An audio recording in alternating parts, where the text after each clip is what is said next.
When I was first diagnosed, it was like a baseball bat to the gut. But 5 months later, it was a baseball bat to the head, because that's when I found out it was metastatic. I have stage 4 metastatic prostate cancer.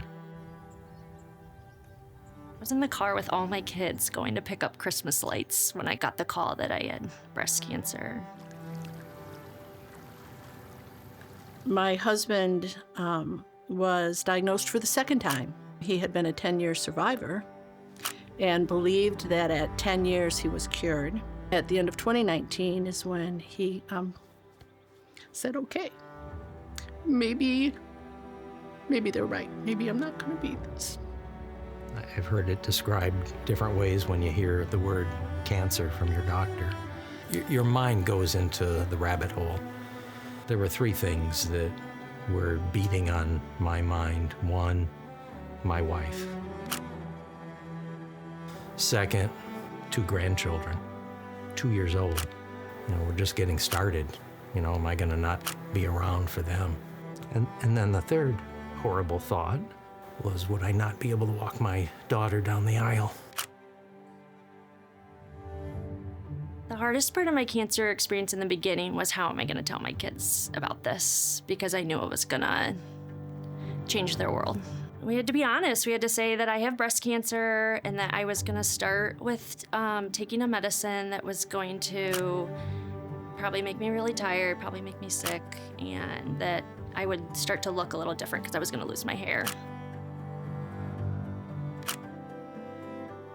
I didn't know how exhausted I was until I was completely broken. And I did not know until I was that broken how wearing it was to be a caregiver. So when I came to the Victory Center sobbing, the people who immediately wrapped their arms around me until they could figure out what I was trying to say, I knew I was in the right place. I knew in the beginning I needed to get connected because I needed to do something that helped fill my cup, because I knew traditional treatment was going to empty a lot of my physical resources. I just knew in my heart that I needed to get connected to people that knew this cancer world.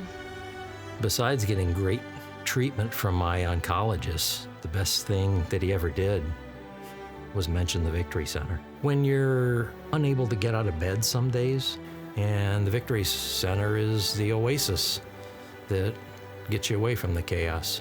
The Victory Center has an annual fundraiser called Over the Edge, where people rappel, for some reason, 16 stories down the side of a building. People ask me, "You're afraid of heights, how could you do that?" And I said, "I'm more afraid of cancer than I am of heights." Talking with someone who understood and didn't judge, how freeing for me to know that I was not a bad person, that caregiving is brutal, and that it was okay to have those feelings that felt unacceptable and shameful and negative, that the strength didn't have to come from me inside alone, that it could come from a support community. The Victory Center had, in many ways, literally saved my life. I think cancer's changed me by forces you to live in the moment. We have here and now, and that's all we can respond to, and I don't think that perspective will change as time goes on. People may not have walked the path with me, but they understood the direction the path was going. Yes, the medicines that I took saved my life, but so did the Victory Center.